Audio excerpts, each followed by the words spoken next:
Capítulo 2, A Revolução dos Bichos, de George Orwell. Continuando. 3 noites depois, o velho major morreu tranquilamente durante o sono. Seu corpo foi enterrado no pomar. Isso foi o início de março. Os 3 meses seguintes foram preenchidos por muita atividade secreta. O discurso de Major havia dado aos animais mais inteligentes da fazenda uma visão completamente nova da vida. Eles não sabiam quando a revolução prevista pelo Major ocorreria e não tinham nenhuma razão para pensar que seria durante suas vidas, mas viram claramente que era seu dever se preparar para ela. O trabalho de ensinar e organizar os outros acabou recaindo naturalmente sobre os porcos, que geralmente eram reconhecidos como sendo os mais espertos dos animais. Preeminentes entre os porcos eram 2 jovens javalis chamados Bola de Neve e Napoleão, que o Sr. Jones estava criando para venda. Napoleão era um javali Berkshire grande, de aparência bastante feroz, o único desse tipo na fazenda. Não era muito falador, mas tinha uma reputação de conseguir tudo do seu jeito. Bola de Neve era um pouco mais vivaz do que Napoleão, mais rápido na fala e mais inventivo, mas não aparentava ter a mesma profundidade de caráter. Todos os outros porcos machos da fazenda eram criados para abate. O mais conhecido entre eles era um pequeno porco gordo chamado Berro, com bochechas muito redondas, olhos cintilantes, movimentos ágeis e uma voz estridente. Ele era um falador brilhante e, quando estava discutindo algum ponto difícil, tinha uma maneira de pular de um lado para o outro, balançando sua cauda, que de alguma forma era muito persuasiva. Diziam que Berro conseguia transformar preto em branco.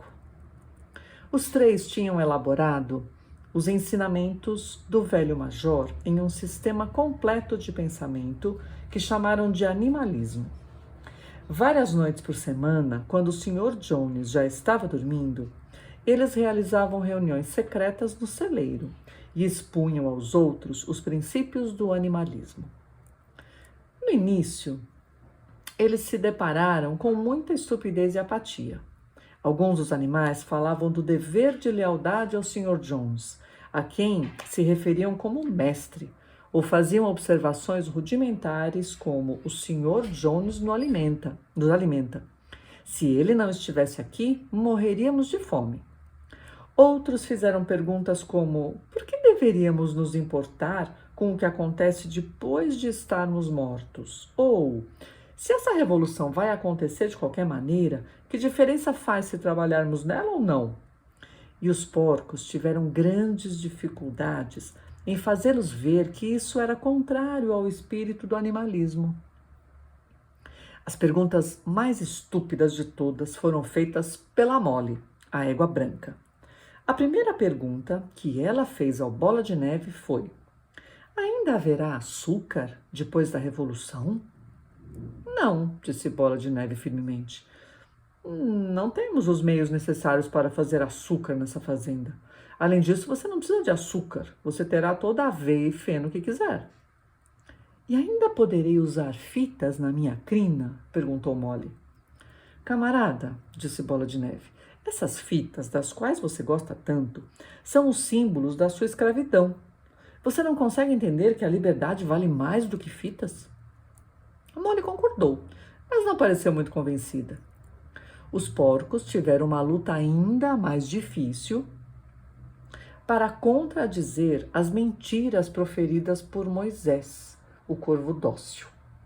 Moisés, animal de estimação favorito do Sr. Jones, era um espião e um mentiroso, mas também era orador esperto. Ele afirmou saber da existência de um lugar misterioso chamado Montanha Doce de Açúcar, para o qual todos os animais iriam quando morressem. Ele estava situado em algum lugar no céu, a uma pequena distância além das curvas, disse Moisés. Na montanha doce de açúcar era domingo, 7 dias por semana.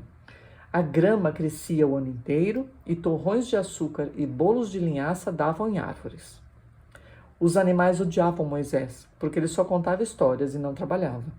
Mas alguns deles acreditavam na montanha doce de açúcar. E os porcos tinham que argumentar muito para convencê-los de que tal lugar não existia. Seus discípulos mais fiéis eram os 2 cavalos de carga, Golias e Esperança. Os 2 tinham uma grande dificuldade em pensar qualquer coisa por si mesmos, mas depois de aceitarem os porcos como professores, eles absorveram tudo o que lhes foi dito e o repassaram tudo para os outros animais com argumentos simples. Eles eram infalíveis em sua participação nas reuniões secretas no celeiro e lideravam o canto de animais da Inglaterra, como o qual as reuniões sempre terminavam.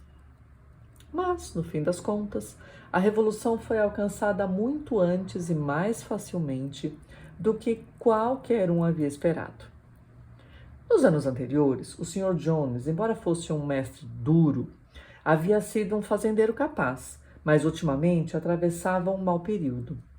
Ele ficou muito desanimado depois de perder dinheiro em uma ação judicial e tinha começado a beber mais do que devia.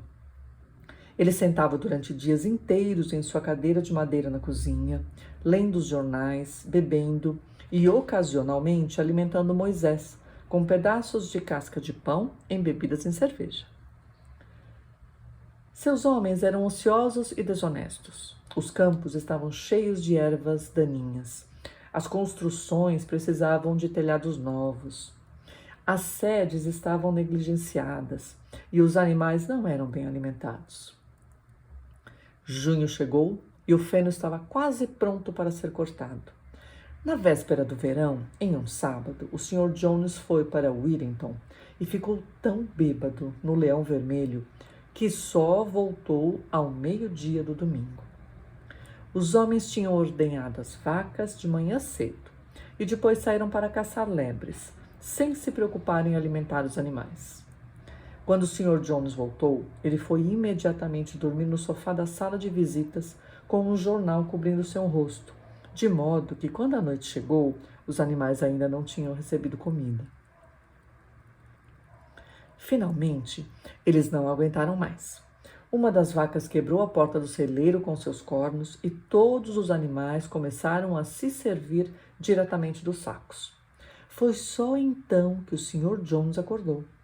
No momento seguinte, ele e seus 4 homens estavam lá com chicotes nas mãos, estalando em todas as direções. Isso era mais do que os animais famintos eram capazes de suportar. Em concordância, embora não tinham planejado nada de antemão, eles se atiraram sobre seus algozes. Jones e seus homens, de repente, foram agredidos e chutados de todos os lados. A situação estava completamente fora de controle. Eles nunca tinham visto animais se comportarem assim antes, e esta repentina revolta das criaturas, em quem estavam acostumados a bater e maltratar como bem queriam, os assustou, tanto que quase perderam o juízo. Depois de alguns momentos, eles desistiram de tentar se defender e se apressaram. 1 minuto depois, os 5 saíram correndo pela trilha que os levava à estrada principal, com os animais os perseguindo triunfantes. A senhora Jones olhou pela janela do quarto, viu o que estava acontecendo, jogou apressadamente alguns pertences em uma mala de tapeçaria e escapou da fazenda por outro caminho. Moisés saltou de seu puleiro na direção dela, corvejando ruidosamente. Enquanto isso, os animais tinham perseguido Jones e seus homens até a estrada e bateram o portão de 5 grades atrás deles. E assim, antes de se darem conta do que estava acontecendo, a revolução havia sido levada adiante com sucesso. Jones foi expulso e a fazenda solar era deles. No começo, os animais mal podiam acreditar em sua sorte. O primeiro ato foi galopar em conjunto ao redor dos limites da fazenda, como se quisessem ter certeza de que nenhum ser humano estava escondido por ali. Então, eles correram de volta para as instalações para apagar os últimos vestígios do odiado reinado de Jones. O galpão de arreio no fundo dos estábulos foi aberto. Os freios, as argolas de nariz, as correntes dos cachorros e as facas cruéis usadas pelo Sr. Jones para castrar os porcos e cordeiros foram jogados no poço. As rédeas, os cabrestos, os antolhos e os degradantes bornais foram jogados na pilha de fogo que queimava no pátio. Os chicotes também. Todos os animais se alegraram quando viram os chicotes pegando fogo. O Bola de Neve também jogou no fogo as fitas, com as quais as crinas e caudas dos cavalos eram decoradas nos dias de feira. As fitas, disse ele, devem ser consideradas roupas, que são a marca de um ser humano. Todos os animais devem andar nus. Quando Golias ouviu isso, pegou o pequeno chapéu de palha que usava no verão para manter as moscas longe de suas orelhas e o jogou no fogo com todo o resto. Em pouco tempo, os animais tinham destruído tudo o que os lembrava o Sr. Jones. Então, Napoleão os levou de volta ao celeiro e serviu uma ração dupla de milho para todos, com 2 bolachas para cada um dos cães. Então cantaram animais da Inglaterra, de ponta a ponta, 7 vezes sem parar, e depois de se acomodarem para passar a noite, dormiram como nunca haviam dormido antes. Mas eles acordaram logo ao amanhecer, como de costume, e de repente, lembrando-se do glorioso acontecimento do dia anterior, correram todos juntos para o pasto. Um pouco mais abaixo do pasto havia um monte que permitia ver a maior parte da fazenda. Os animais correram para o topo e olharam à sua volta com a luz clara da manhã. Sim, era deles. Tudo o que eles podiam ver era deles. No êxtase daquele pensamento, eles davam pulinhos de alegria de um lado para o outro, atirando-se no ar em grandes saltos de emoção. Eles rolaram no orvalho, pegaram bocadas imensas de grama doce do verão, chutaram montinhos de terra negra e sentiram seu cheiro rico. Em seguida, fizeram uma inspeção de toda a fazenda e fiscalizaram com uma silenciosa admiração a lavoura, o campo de feno, o pomar, o lago, o bosque. Era como se eles nunca tivessem visto nada disso antes. E mesmo agora, eles mal podiam acreditar que era tudo deles. Em seguida, eles voltaram para a área de instalações da fazenda e pararam em silêncio do lado de fora da porta da casa. Ela também era deles, mas tinham medo de entrar. Após um momento, porém, Bola de Neve e Napoleão abriram a porta com seus ombros e os animais entraram em fila, andando com o maior cuidado, por medo de perturbar qualquer coisa. Eles espiaram todos os quartos, com medo de emitir qualquer som que não fosse um sussurro, e olhando com uma espécie de espanto para o luxo inacreditável, para as camas com colchões de pena, os espelhos, o sofá de crina de cavalo, o tapete estampado, a litografia da Rainha Vitória sobre a lareira na sala de visita. Eles estavam descendo as escadas quando a Molly foi tida como desaparecida. Voltando para trás, os outros descobriram que ela tinha parado no melhor quarto. Ela havia encontrado um pedaço de fita azul na mesa de vestir da Sra. Jones e estava segurando-o contra o ombro e admirando-se no espelho como uma boba. Os outros a reprovaram severamente e foram para fora.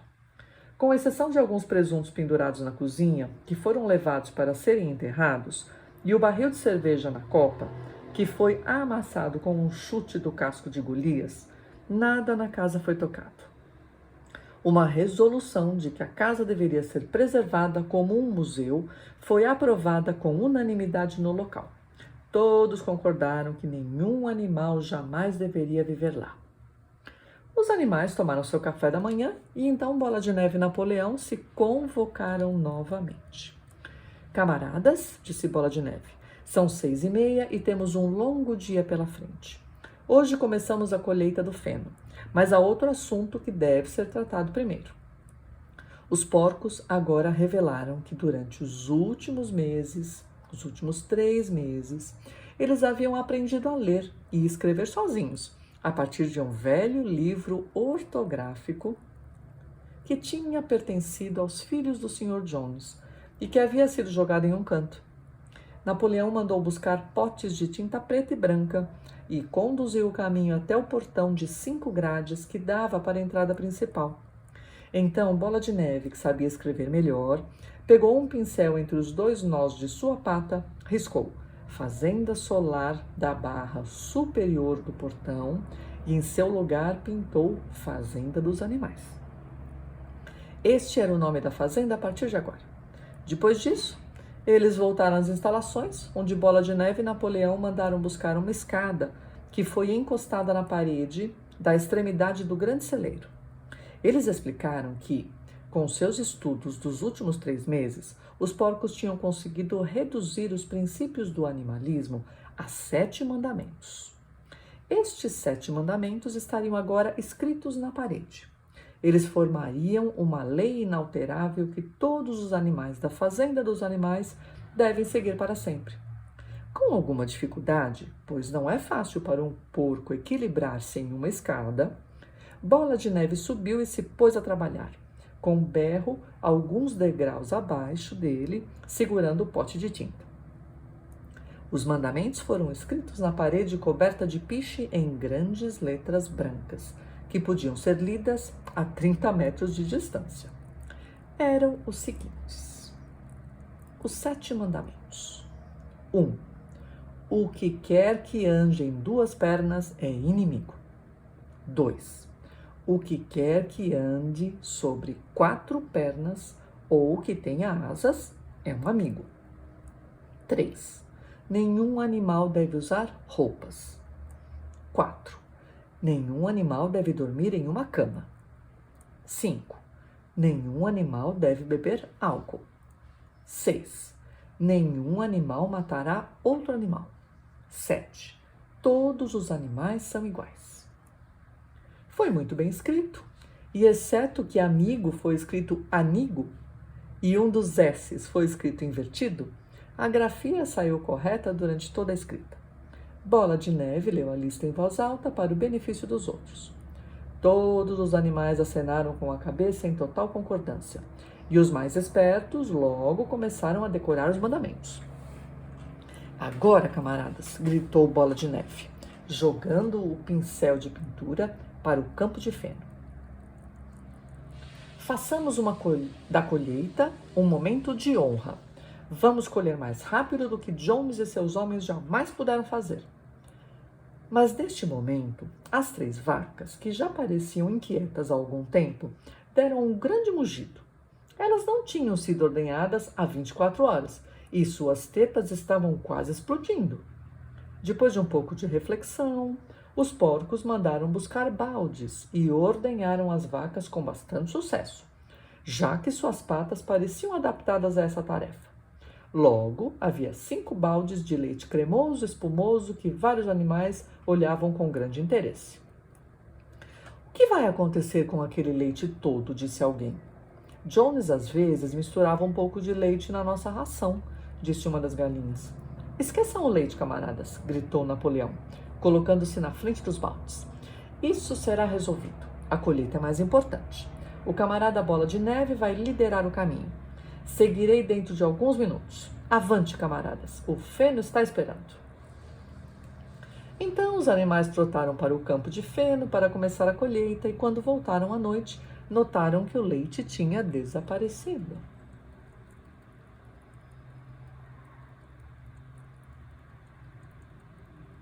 Terminamos o capítulo 2.